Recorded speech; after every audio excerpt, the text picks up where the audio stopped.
You should really do a first date like this sometime. Okay, just sit. All right, so how's your dating life? Are you looking forward to LA? Yeah, I'm looking forward to LA.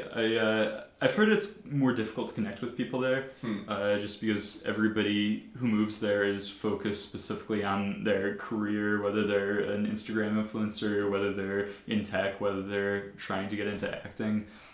So I'm concerned that, the first thing anybody says when I come across new people, the first thing that will come into that interaction is like, oh, who do you know? Why are you here? Right, yeah. Which... You'll be able to push through that. You're a climber. You're right. Yeah. That's how you connect with people, right? One of the things I really like about climbing is it very quickly breaks through into the intimacy of a friendship. Like, you very quickly trust somebody with your life. Yeah. So it's a good way to make friends quickly, and I'm experienced enough as a climber. I have enough climbing equipment and go outdoors regularly enough that people are generally very interested in that climbing friendship. Right, totally. Sweet. What are we drinking? This is a Michigan beer from Bell's Brewery, which is Kalamazoo, Michigan, very popular Michigan brewery. This is specifically brewed to age well, and I actually bought my dad several cases of this back in 2015, and these are left over from that. Wow. Yeah. So it's like a microbrewery? No, they're pretty big. Okay, cool. Great. It's a stout. I love stouts. Nice. Are you a beer connoisseur? I enjoy beers, but I feel like part of the appeal of beers is you don't have to be a connoisseur. You don't have to be deliberate about the way you taste it. You can just enjoy it, drink it quickly, drink it slowly, and not be pretentious about it. Totally. I feel like this is special. Just to be, since it was a gift for your dad. So to your dad. Oh, thank you. Yeah, I don't mind talking about him. So what did he do? So my father was born in 1952, I think in Ohio, can't remember what town. Moved around quite a bit while he was growing up because his father was a salesman, and he went to University of Michigan, went to medical school in Italy and Pennsylvania, was an anesthesiologist for around 25 years, and killed himself about 2 weeks ago. Yeah. I'm so sorry that happened. What I was gonna sort of get there gradually rather than and it was unexpected. Yeah, we were all very shocked that it happened, but in retrospect we realized that he'd been planning it for a while. Apparently his parents had been somewhat abusive towards him as a child. He always struggled to relate to people socially, but he really found peace in his career and in family life. So he seemed to have led a very happy life, a very fulfilled life for most of the time that I knew him. But retirement didn't seem to suit him very well. He ran for politics a couple of times for state political offices and lost by slim margins both times. And I guess he retired about 6 years ago and hadn't really found his footing, between chronic pain, feeling unfulfilled, and realizing that we didn't need him the way we did when we were all growing up. I think he saw it as an opportune time for him to part with this world. So chronic pain, he had... Yeah, he had issues with back pain, neck pain, wrist pain, foot pain. He got migraines. He struggled to get more than a couple of hours of sleep every night. Wow. Do you have sort of spiritual convictions of any sort?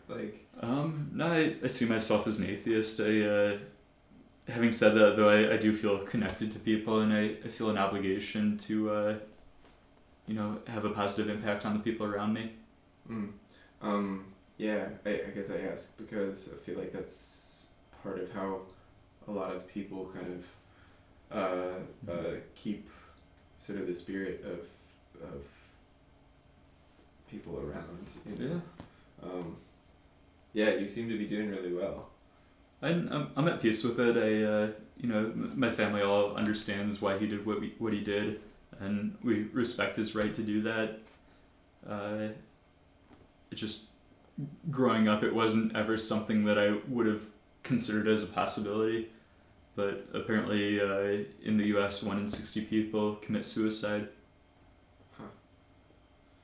Yeah, it's strange, the sort of like social fabric that childhood gave. Like we're high school friends, and I feel like I have been surprised at how much how often I've been wanting sort of like a deep connection with people and not sort of like having it readily available around, yeah, it's difficult to find. Most people aren't interested in genuinely connecting. Because we're afraid? Because what would you say? Well, I guess you make yourself vulnerable when you try to do that, and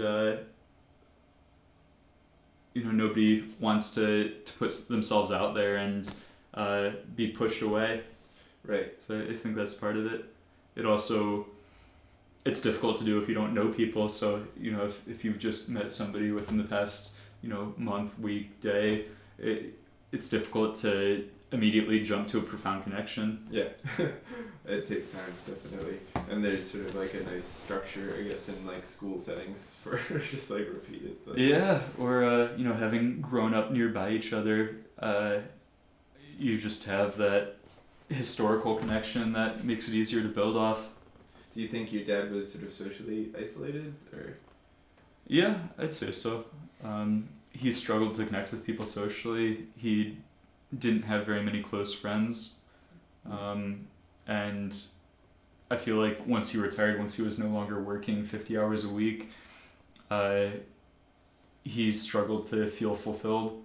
Yeah, it takes a certain amount of kind of motivation to push yourself to go into sort of environments that you wouldn't naturally kind of like. Yeah.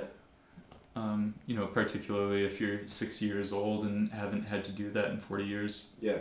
I feel like also children really do give you a purpose. Yeah. Yeah, wow. Is there anything that you sort of like want to share about him or where you're at right now? I'm really sort of I just really appreciate how you're processing sort of this moment, because you seem very open about it and very okay. And I'm happy to share my thoughts. Talking about it helps me normalize the idea in my head and come to terms with it, become more at peace with it. You have 3 siblings, right? Yep. And we're in your home currently, right? Right. Correct. With a Buddha behind, I don't know. Yeah. Oh yeah. Right. But yeah, I'm trying to think whether there's anything related to my dad that's been on my mind the past couple of days, but yeah. Well, it's not a threshold that you can ever sort of prepare yourself for. Yeah. Just it's still weird thinking that, like, realizing that happened whenever it pops into my head that my dad killed himself 2 weeks ago. It just it wasn't something that I ever considered would be part of my life. But I'm not mad at him. I'm at peace with the time that I was able to spend with him. I'm happy that I was lucky enough to have him as a father. Yeah. Well, y'all have a really beautiful place in it. Yeah, it was a nice spot to grow up. Yeah.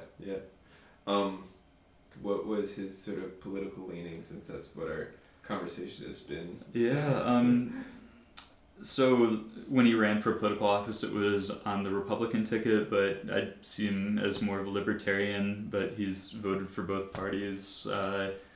He was always analytical about candidates, so he made a deliberate effort to evaluate people based on their policies and their conduct rather than just emotionally voting for a specific party or specific issue. And I appreciate having had that influence in my life. Definitely pushed me towards engineering, and I like the analytical influence that it bestowed upon me. Mm-hmm. Is that sort of like part of what you feel you kind of like were imparted with? Yeah, I'm not sure how much of it is genetic, how much of it is taught, but I seem to have been taught to engineer things and think about the world as a cause and effect. You look at the laws that govern anything, whether it's a mechanical structure, whether it's how a specific material interacts with chemicals, whether it's how politicians' policies affect the world. It's good. Yeah. Here's a beer that thirsts for travel. Oh yeah. So that's a good place to start. Wait, I feel like you're a traveled man.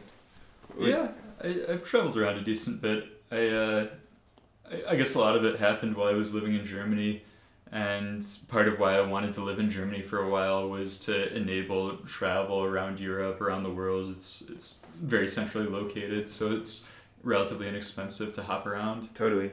My little brother just did that. He was, it's like ridiculous. His Instagram feed, he was just constantly sort of updating it as he was going to different countries. Yeah, but I don't know. It was an interesting year. I feel like part of why I wanted to travel, part of why I wanted to try that out, was just this understanding that people enjoy travel, people feel fulfilled by travel, so I should try to experience that.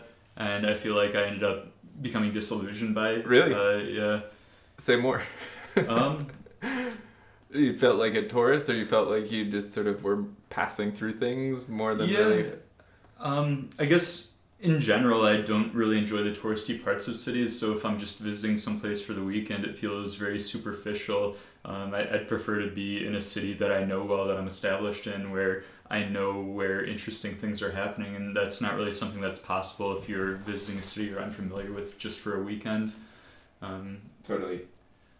So I got tired of just seeing the same European and American tourists going around the same TripAdvisor rated tourist destinations. Right. Did you put some work into? Well, so you've lived in Atlanta for the past year? 2 years. 2 years? Yep. So you, in a way, is that like a contrast experience? Yeah, absolutely. I guess while Atlanta is on some people's radars, it's not by any means a tourist destination. Like the most touristy things there are the world of Coca-Cola, or I guess it's called the Coca-Cola Experience, where people go to try 100 different flavors of Coca-Cola from around the world. And I guess they've done a decent amount of filming of different. It's sort of picking up as like a film mecca on. Yeah, so people will go on like the Stranger Things tour, the Walking Dead tour, right. But it's not really a destination for anybody who doesn't know people in Atlanta. Right. So I kind of appreciate it for that. It's not touristy, but it still has a lot of the accommodations of larger cities. It still has a food scene, still has a late night scene. So I've enjoyed it for that, but I guess I've also come to realize it's not really something that at least people in my position romanticize. I know, for people from other walks of other walks of society, it might be romanticized, but Black community. So yeah. Right. I was trying to think of the correct way of saying that. Yeah. I think that's the correct way of saying it. Yeah. So it is somewhat of a mecca for Black businesses, but it's not something that I've ever romanticized. So I want to try out a city that people that I associate with more regularly romanticize, like New York, LA, San Francisco. I'd been curious about trying that out. Totally. Cool. So yeah, that's your next step, right? Yeah, moving to LA in January. Cool. Yeah.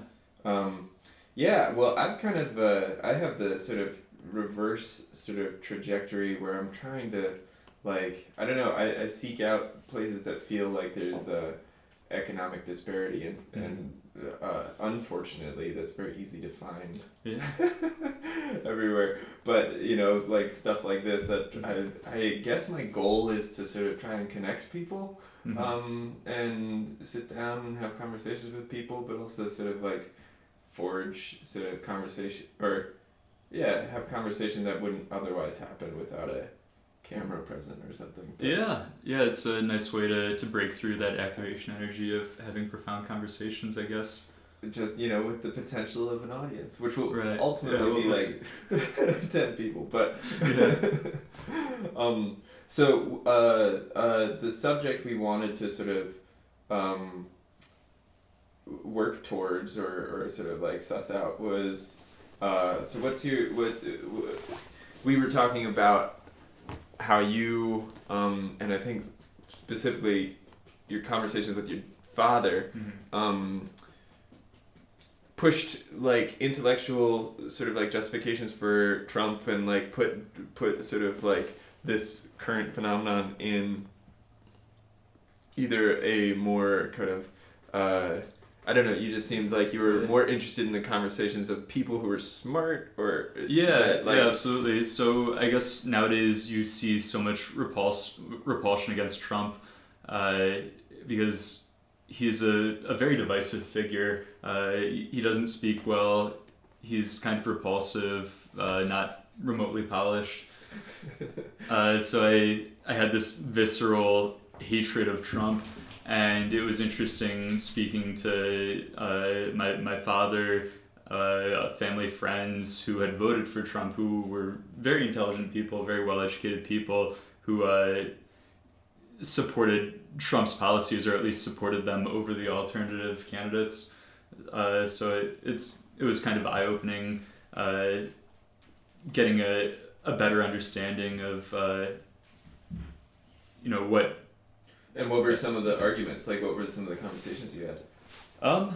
Well, just talking about what Trump's doing, talking about individual issues, whether it's issues with police brutality, issues with immigration, issues with healthcare spending in general.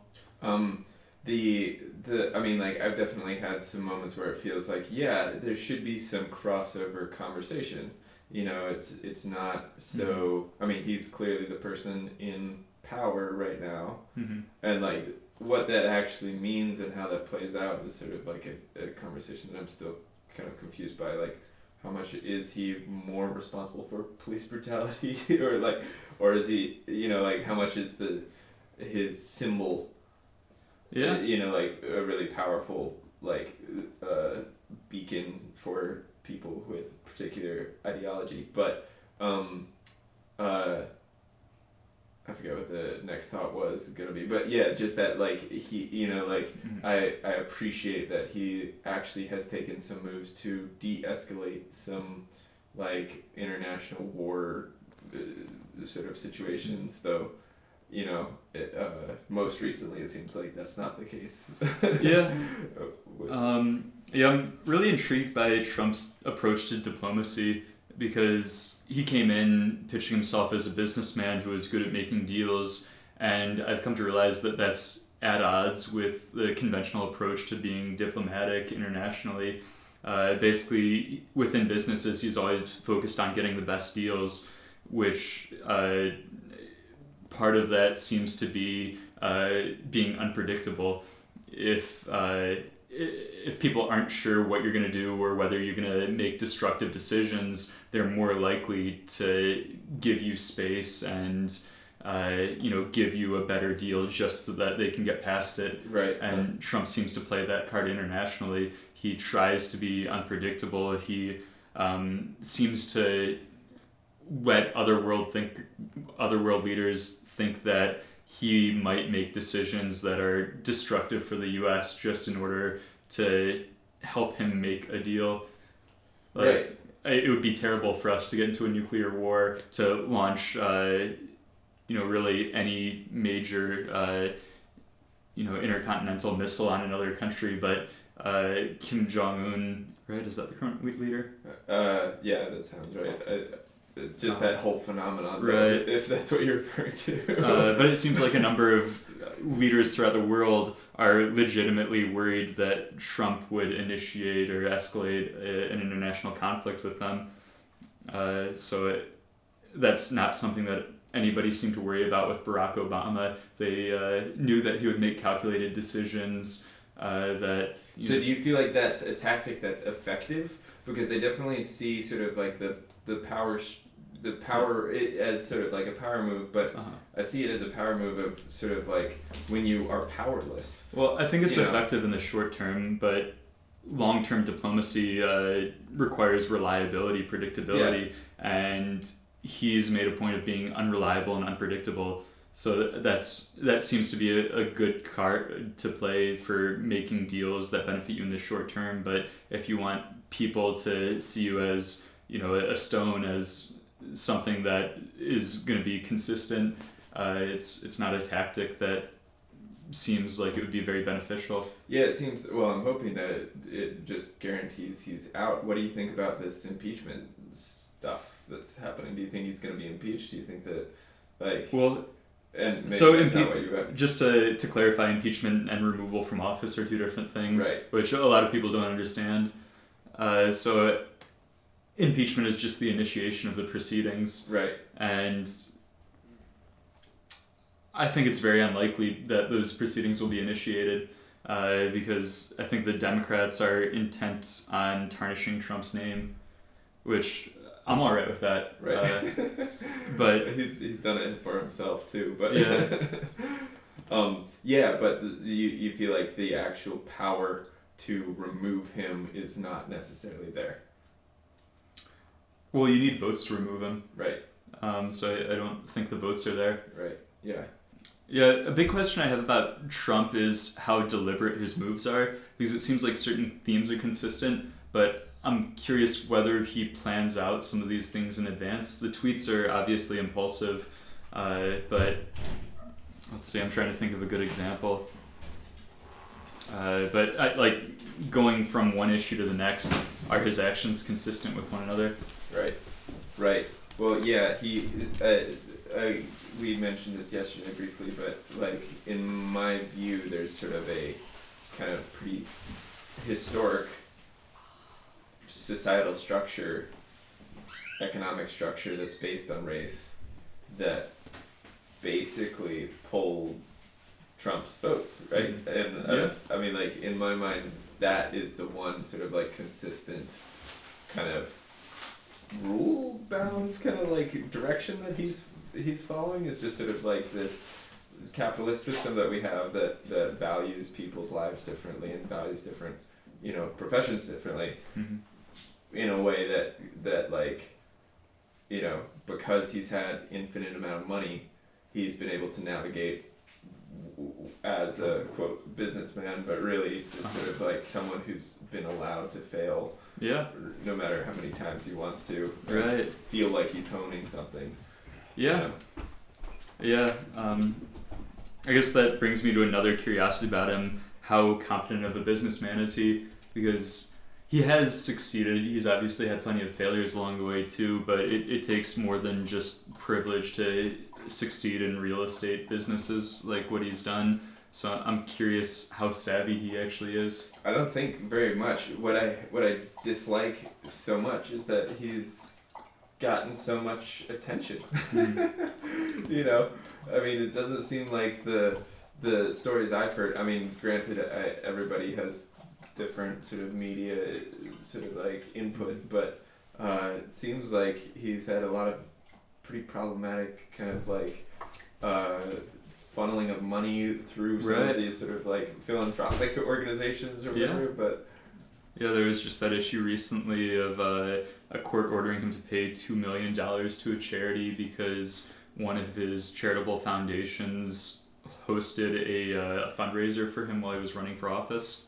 Hey, while he was running, there was one point at which his father needed to funnel him money, and this is from a documentary.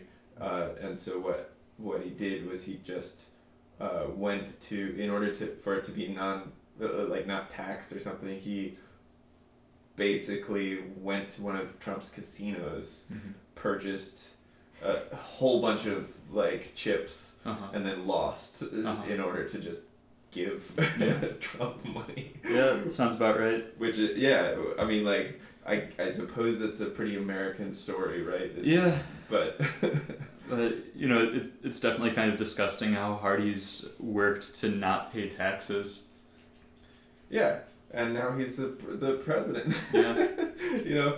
It's pretty. I don't know. There's these contradictions that I consistently see about the different arguments, because I feel like that was what we wanted to talk about, was like how people are kind of dogmatic about the sides that they take or whatever. But like I was reading yesterday something about how the military is essentially the biggest socialist organization existing. If you put it in those terms, like you have subsidized housing, you have sort of like careers that are available to you, you have, and since it's the biggest institution in our country and maybe even in the world, like I think, isn't healthcare a bigger industry than military? Really? I think so. I forget when I read the military was like such and such number of millions of people, but yeah, just that like as an institution, it's like it. I feel like the values of like the typical sort of like military kind of like archetype are people who are like fuck the government, fuck the blah blah blah. Yeah. But I feel like it's that's a total sort of like lie almost. Right. Like the same people who join the military are the people who are major gun owners in case the government ever decides to interrupt their lives. Right. But and on the reversal though is that their whole subsistence is off of the government. Yeah. If it's sort of military thing. But did we? I feel like I wasn't there for your conversations with your dad or with other people who really like pushed your kind of. Right. So I guess one of the more interesting points that I'm still not sure how I agree with it, whether I agree with it or how I feel about it, but I asked one of my dad's very close conservative friends how he felt about the point that every Democrat seemed to agree on that Trump was a racist. And his response was, Trump's clearly not anti-Semitic, and normally racism and anti-Semitism go hand in hand, so he didn't believe Trump was racist. Like, of course, he says, he makes xenophobic remarks very regularly, but that's different from being racist. So like, what was your reaction to that? Because I'd like to look more into the history of what Trump's done, because there's a difference between him saying something that we can construe as racist and him actually acting as a racist. And going to the anti-Semitism again, he was an early player in integrating his golf courses. So if you go back 30 years, 50 years, golf courses would be segregated to whatever socioeconomic group, and generally even religious groups. You'd even have golf courses that were European Jewish versus golf courses that were Russian Jewish. Well, I suppose there's a quasi-argument for it, because I've read articles about people who were given explicit orders not to rent hotel rooms to black people, and they were Trump employees. That was an actual sort of like policy, and that sort of thing. It seems to me like it, but the to me, his decision making is clearly based on a economic reality that's much broader than him specifically. Yeah. And is sort of the capitalist racist structure that we live in, Mhm. and like to me the sort of like fascinating kind of like power that he's drawn from sort of just playing by those rules Mhm. is what's sort of pretty disturbing to me, Yeah, right. I mean, Yeah, that's like, a good point. And even if you scrutinize his different policies in the Middle East, they vary from country to country, and that will often correlate with where Trump businesses are located. right. So he has a pretty egocentric kind of like concept of the world. Yeah, and you could also make the argument that businesses exist in those countries because they're friendlier to Westerners and they're Okay.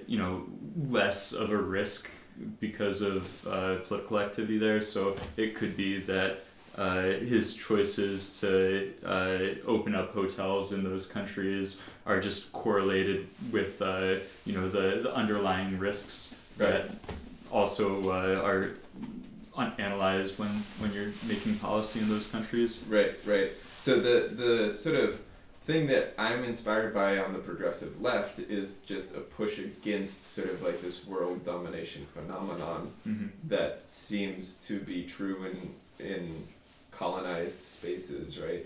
Yeah. But it doesn't seem like that's a main. Well, it's becoming more mainstream, right? Like that's sort of who Bernie is kind of like representing now. I mean, what's your sort of like assessment of the Democratic field and your kind of like expectation for next steps, or I don't know if that's I feel like a lot of the Democratic field is focused on improving the average life in the short term, and I'm curious whether those are meaningful policies to pursue or whether we should be more concerned about the U.S. standing in the longer term. So one issue that comes to mind is immigration, border walls, and international trade, if you group those all into the same general issue. So I'm curious if it would be more meaningful looking at the U.S.'s standing 50 years from now to focus on strengthening the U.S. to have more international influence, to try to better influence where the world is headed, because if we make these steps that may improve the lives of people in the U.S. or may improve the lives of people interested in entering the U.S., that may hurt our international standing and enable China to become the world power. And China's an authoritarian government that shows little to no concern for the well-being of their citizens, or at least the people in the country who don't match the standard Chinese identity. Like if you look at the Uyghur minorities in northwestern China, they're being sent to prison labor camps because of their religion, because of their racial identity. So what do you mean? You think that some of the more immediate policies might hurt sort of like international kind of like positioning? Because like I think the conversation about like the border, the Mexican border, which isn't really what we're talking about right now, but like it's perfectly relevant to sort of like the xenophobia and the sort of like concept of a nation that sort of feels like it's part of Trump and that world's sort of like operating kind of like deity, is like nationalism, and that there is some sort of hard fast border between places, right? And I suppose like the brutality of like having people in cages is what's sort of like where it's gone to, but I don't know where the pendulum swinging in the opposite direction, like where is that dangerous? Like like suppose that the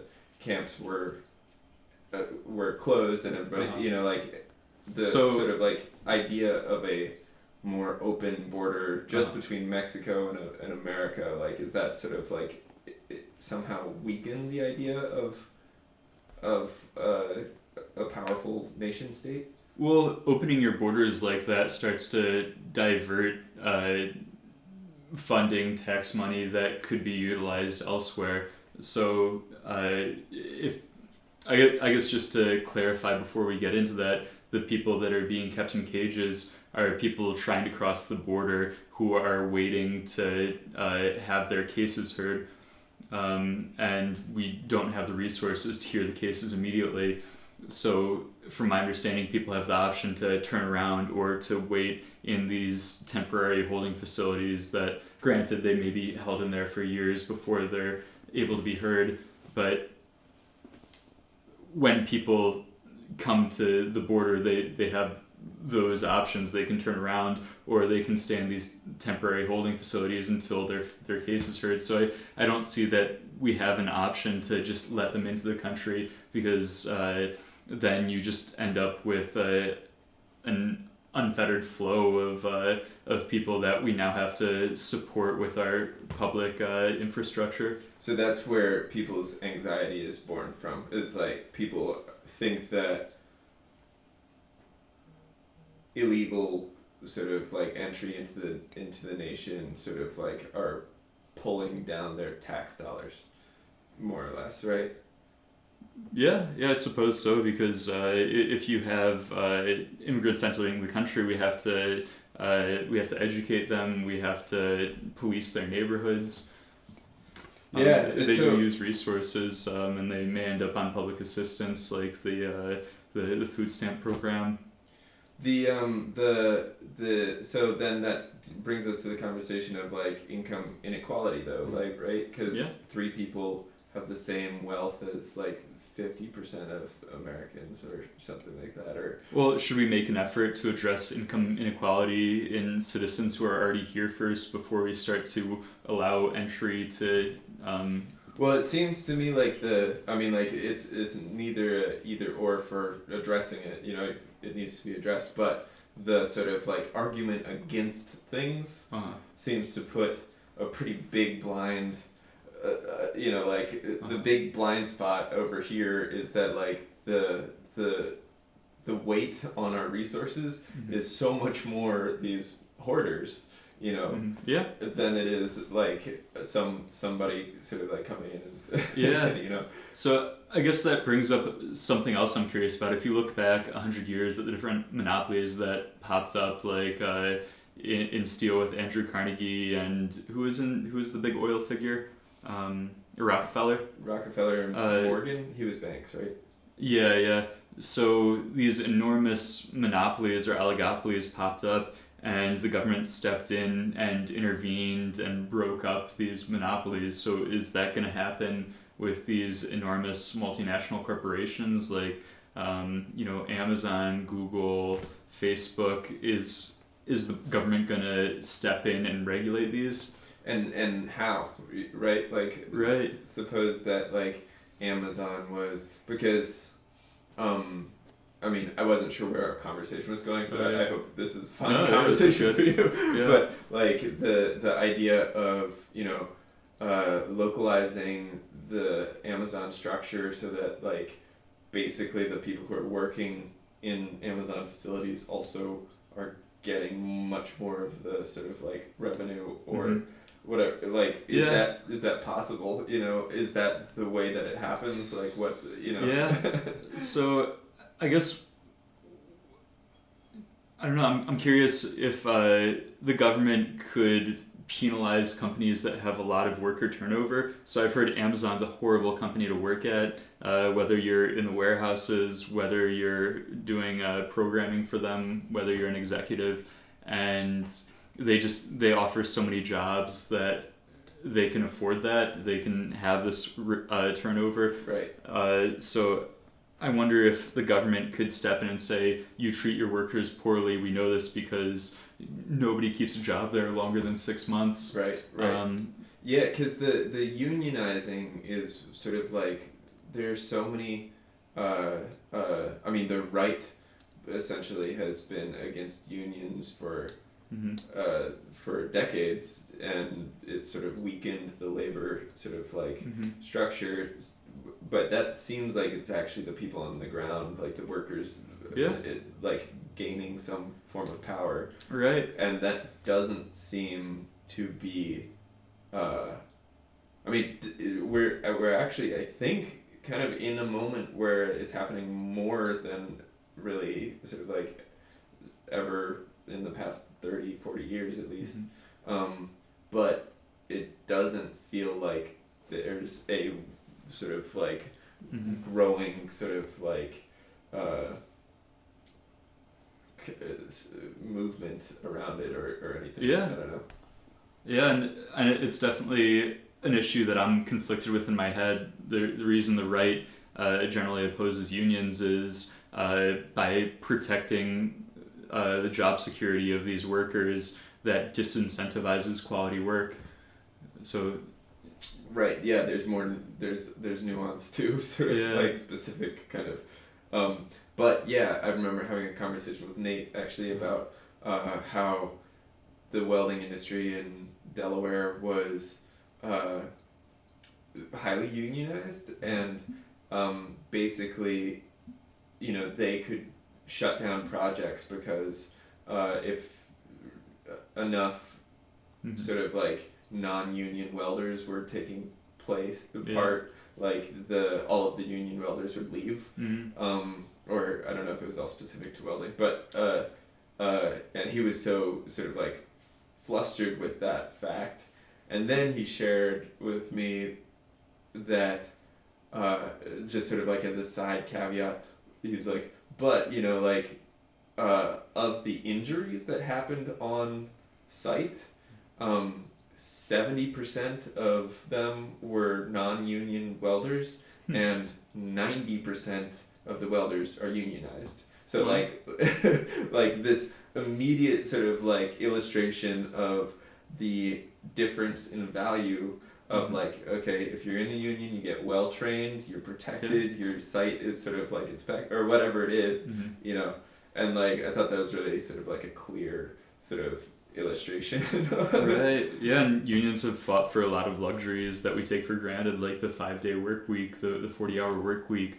Supposedly we owe to unions. Right. Yeah, and child labor laws. And, and all of it. But yeah, it's such a weird time to sort of like kind of sift through information because you feel like, I mean, so what's your expertise? You're a PhD student right now, right? Yep.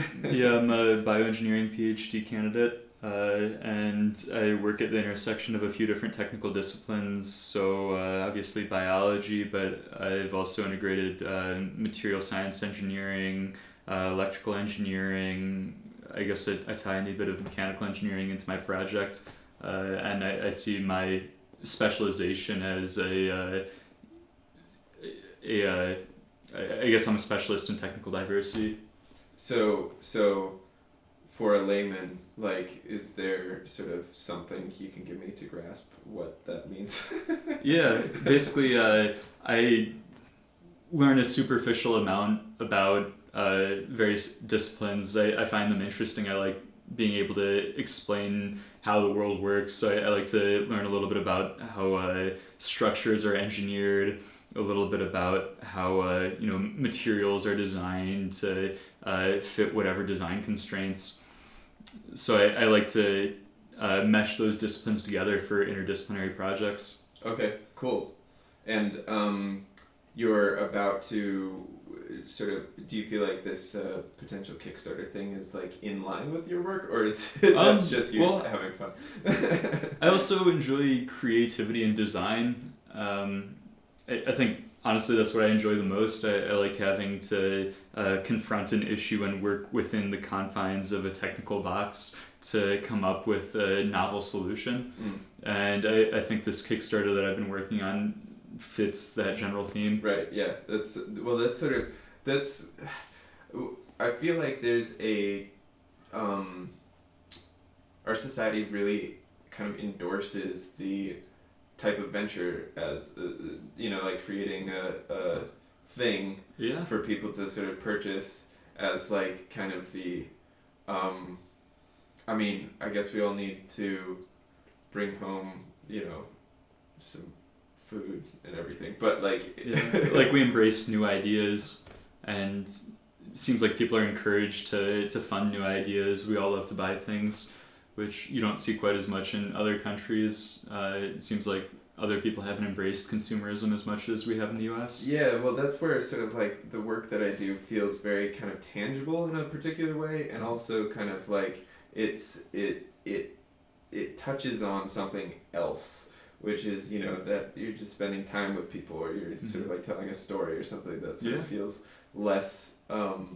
less commodified almost, or I'd like to think. But I've always felt like there's so much of a, because you've mentioned that you're sometimes frustrated by the application of what you do, right? Yeah, with my research, you're saying? Yeah. Right, so I guess to elaborate more on my research, my PhD project is focused on developing a new way to study fibrosis. Fibrosis basically means that certain cells in your body are producing too much extracellular matrix, such as collagen, and by producing too much of these fibrous connective tissue elements, you'll end up interfering with the architecture and function of a specific tissue.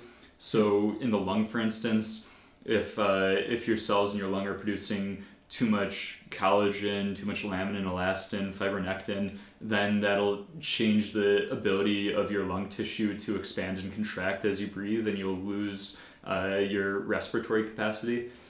So in your research, are you essentially just examining the process? Are you looking at what things might be influencing the sort of like reproduction of these cells or something? I more developed a new way to study how the cells are behaving. So generally, if a pharmaceutical company was trying to come up with a new drug for lung fibrosis, they would have thousands of mice where for this particular form of fibrosis, idiopathic pulmonary fibrosis, there's a mouse model where they aspirate the lungs with a specific chemical that initiates fibrosis. So in every mouse, they'll take a pipette, inject this fluid into their lungs, and then over the course of the next 2 weeks, the mouse will develop fibrosis, and then they'll kill the mouse and look at how that impacted their lung tissue. Like they'll take microscope slides of the lungs and see how that reorganized the tissue. So the model that I'm developing will hopefully help to minimize animal cruelty if it's ever implemented. But I developed an in vitro method, so a method that effectively takes place in petri dishes with cell lines where you just you have human tissue that you can grow on a petri dish, and I've developed a method where we can put it inside of a hydrogel based on a fibrin clot and look at how these cells reorganize the hydrogel. Huh, that sounds like it's potentially actually more specific, right? It's human cells that you're using. Yeah. And it's potentially sort of like, so that's also the very specific, right? Right. Yeah, so it's such a specific niche project, which is the case with effectively any PhD project. You're just trying to broaden a very, very narrow slice of human knowledge. And so do you feel like there's a lack somehow with sort of like people who are, you know, very clearly, very deliberately doing work that sort of like somehow remains unacknowledged or somehow remains sort of like, I mean, this sounds like the question I was going to ask, but it actually sounds like in a way it's irrelevant. Like if you had carte blanche to do whatever with your research, like if I were to restart the PhD now? No, like if what you were currently researching, like if you could do whatever you wanted to with the information, or like had infinite resources to sort of like go forward with it, like what would your application be? But it sounds like you have an application. Yeah. So there are a lot of applications in just biological science trying to get a better understanding of the pathology of fibrosis, because we still don't understand a lot of the biological pathways that result in this excessive deposition of collagen. But then there are alternative applications in drug discovery where I can have like 1,000 of these petri dishes at once, each with a different therapeutic condition, and I can evaluate which combination of drugs does the best job of mitigating this fibrogenesis. But I feel like if I knew more about what actually went into some of like a specific drug, I would be more inclined to. I haven't been to the doctor in years. Same here. Right? Interesting. Right. Yeah, doctors can't actually do very much for you. But the science seems to be legitimate in sort of like, I mean, like in some fashion, in some place, somewhere. I don't know, like the. But the thing is, this petri dish with cells in a fibrin hydrogel, that's still so far separated from an animal model or from, the human disease condition that you have to really simplify the questions that you're asking and the inquiry that you're doing with these therapeutic stimuli. And that simplification often separates you from your application enough that the questions you can ask in the simplified model aren't meaningful. So back to that question then, is there a lack? Like, is there sort of a connective tissue that somehow doesn't really happen between kind of like, specific PhD sort of like study or the common man, or is just sort of like the way the way it plays out, like actually sort of the appropriate way that like sciences should be structured. Like, do you have any critiques? Like a critique of approach to PhD projects, or I guess I'm wondering if my question is sort of if there's any take in any direction for okay, all right, so I can just ask myself my own question. Well, like if that sort of like if there's a specific kind of arena where like you consistently been like, this could have been better, or this would be a nice sort of like thing. I wouldn't say so. I feel like PhD programs in general are about didactics. You're just doing this exercise to prove that you can answer a novel biological or novel research question. Okay. So then I suppose my question would be better posed about like, what is the existential crises that like your colleagues have, because you've mentioned that. Well, how do they get through it? yeah. And I guess it's sort of the same crisis that everybody has in their 20s, right, and maybe recurrently throughout their life. Why am I doing this? What does any of this mean? Gotcha. Okay. Because it seems like PhD students, researchers, they do what they do because they want to improve our understanding of the world. They want to, they want this to be a better place we're living in. But once you start doing research, and oftentimes when you start a PhD program, you're there because you like to learn, you like to, further your knowledge of the world, the universe. But once you get started on a research track, you end up just doing similar experiments dozens of times in a row, trying to get results in line with what you expect. And it just feels like you're running in circles. So I feel like that's what drives the graduate student existential crisis, is doing the same thing again and again with minor variations, where you're not learning anything, you're not really exercising your skills, you're just trying to complete this arguably meaningless didactic exercise to prove that you can. And then to pitch it to a bunch of older folks. Yeah. That's not the appropriate way of putting it. But So one of the frustrations I feel like for me looking out at the world is like a lack of political will to sort of like, just bringing it back to the kind of conversation about Trump, but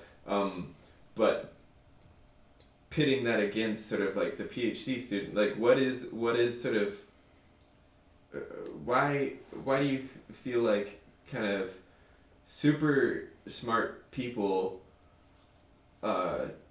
don't kind of like end up forming kind of more of a sort of like cohesive unit that might lead, because like it seems like, you know, if we're talking about the sciences and the right, like why don't you see more scientists and engineers in politics?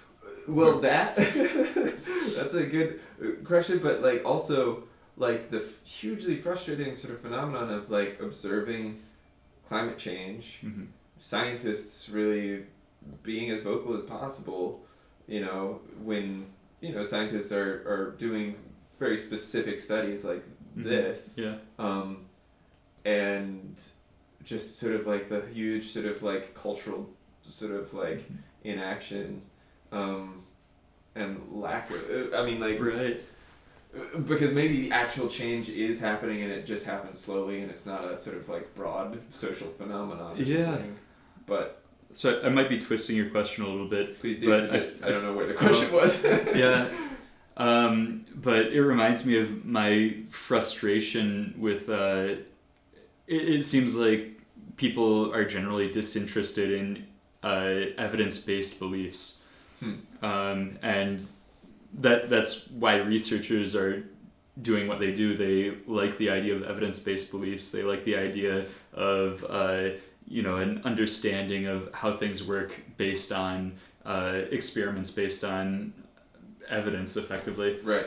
And politics seems to be driven by principled attachments to ideas. Right. Like you see in politics, it's bad for somebody to flip-flop. It's bad for somebody to change their mind when they find out new information, which makes absolutely no sense to me. But I think a lot of people in my position in research and academia, in engineering, they're frustrated by politics, by kind of the lack of action. Even when people put in a substantial amount of effort, it seems to make little to no difference. So they distance themselves from politics. They see it as a fruitless exercise. Well, that's where I was at last night. I was drafting a whole sort of like thing about a political sort of conversation that I've been in and involved in a small local arena, and ultimately walk away from it feeling like, so this was a waste of my energy. Right. Like, so it seems like nothing. You know, initially I was surprised realizing how few engineers spend their time trying to understand politics, but having spent more time looking into politics myself, I understand it. Right. It just seems like a waste of time to a lot of people. I really appreciate your comment just now about how flip-flopping is seen as a bad thing. Could you say more about like why that doesn't make sense to you? Yeah, so I guess going back into my my defense of political issues, if I'm to publicly defend my support of a politician, I make a point to understand how they want to impact an issue and support it with the logical progression of how that action will impact the world.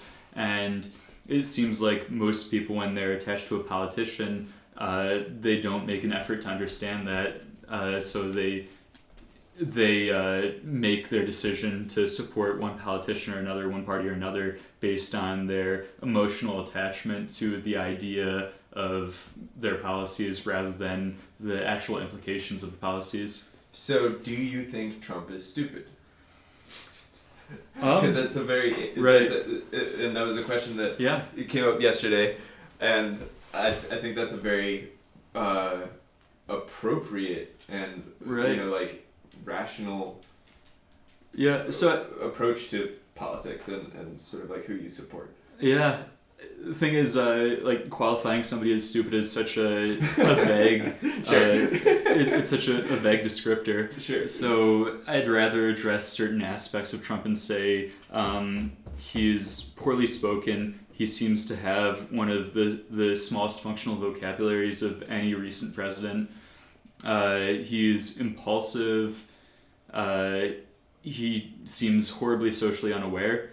So I think he's stupid in a number of ways, but it's difficult to succeed in business even having had an incredibly privileged upbringing, it's difficult to succeed in business without being smart and analytical in certain ways. So I think he has certain types of intelligence, but he seems to have terrible emotional and social intelligence. And yet I think people just like to feel somehow, and like his kind of like his style appeals. And I think a lot of people voted for him just because they hated Hillary. A lot of people voted for him because they liked the idea of pissing off liberals. I think a lot of people voted for him because they found him entertaining. There are plenty of other reasons. A lot of people are just super into guns rights and knew that he wouldn't sacrifice that. So what's your sort of like, I mean, I feel like I've just been almost expecting this moment my whole life in a way, because I felt like there was sort of like this unspoken kind of racism to our society that sort of like, right, more. And he seems to be the embodiment of that. Yeah. Like he doesn't seem like he actively wants to hurt any specific groups, but his actions seem to be a manifestation of where our society is. Yeah, which is fascinating, Yeah. But there's like also this kind of like, it doesn't feel like there's any pushing things back in the box going forward, right? Mm-hmm. So it's sort of like this weird moment in my mind of like, well, it just feels like we're kind of like gonna be picking ourselves up forever now, and like that there isn't ever really gonna be a kind of I don't know. I don't picture this Green New Deal as like taking off in the way that like the New Deal did, you know? And like that's sort of tragic in my mind because we need it, But I don't know. I'm not sure that it effectively changes anything. I'm not sure whether I'm not sure whether this is energizing people, whether it's bringing out hate in white supremacist groups. I'm not sure whether it's sufficiently motivating green groups. I don't know whether this particular political cycle is different from any other that we've had lately. Right, yeah. I remember feeling disenfranchised much younger. Like it hasn't really changed my life at all. Right. Interesting. I'd still be in the exact same spot I am now, headed in the same career trajectory whether or not he was here. Right. Huh. Yeah. How much is it actually sort of just people's entertainment, Yeah. Because I feel like I'm at an age where I would have paid more attention to politics no matter who was in office, and people have complained about other politicians. Plenty of people hated Barack Obama or George Bush or George Clinton. Bill Clinton. Or George Bush. Yeah, also. Right. But yeah, the it's so rare when you actually see something that feels like it has purposed motion, in the political arena. Mm-hmm. I guess it's not as rare as I'm saying, like the teacher strike in Chicago. Mm-hmm. Is that the most recent teacher strike? I know there was some pretty big ones a couple years. Right. But like, yeah, I still don't really. I guess you have to be involved in it to really feel it and feel like you're like part of a push or something. But it feels like there's sort of like groundswells, but not a big moment. Granted, I feel like in my mind, like, did the 60s and the images of the 60s like impact you at all? Like, No. Was that like sort of like a glorified time period in your upbringing? No, I wouldn't say so. I don't know. I feel like change has been consistent throughout any period of time the past like 200 years. Yeah. I guess one of the clashes that we see today, like that Trump seems to have brought to light, is people who are opposed to this continued change, this imminent change that's going to happen no matter what, and people who try to embrace it and try to influence that trajectory. Right. Huh. So referring to climate, or what do you mean? No, just change. No, I didn't have climate change in mind. Just the way that society is structured, the way that technology influences our life. Just like life changes from decade to decade. Right. Yeah. Huh. Well, I don't necessarily take the most sort of positive outlook, but I guess that's sort of healthy. Yeah. I know a lot of people have been pretty dismayed by stuff. Yeah. And any change is going to disenfranchise some people. Even when the Soviet Union collapsed, there were plenty of people who were hurt by that. Mm. Yeah, that was it. Yeah, I'm excited for LA. I have friends already established there in different walks of the LA scene. Several friends in tech, several friends, or I guess one friend who's a small business owner. He owns a vape shop. Oh, nice. Yeah. Where do you see yourself in 10 years? Like, suppose location doesn't change. Yeah, if you were to stay in LA for 10 years. Hopefully I'll own a company by that point. I don't know. I don't like the idea of a 9-to-5 job. I like the idea of exploring different ventures, and if they prove fruitless, abandoning them. If they prove fruitful, maybe selling them off. Nice. So I don't want to ever hold a job for more than 2 years. Okay. That's cool. And you seem to sort of like fully know that somehow. Yeah.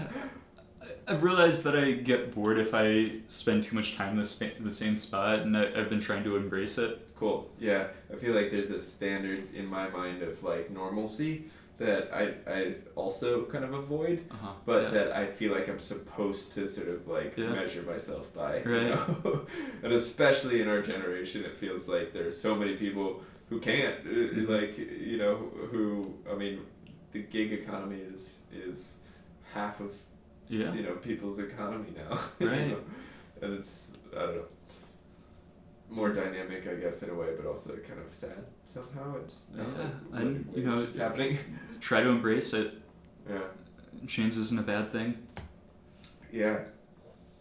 That's the truth. Cool. Well, thank you. Mm-hmm. Thank you. Right. I haven't even finished my beer. Oh, Did yeah. you finish yours? Yeah. And then we got more downstairs.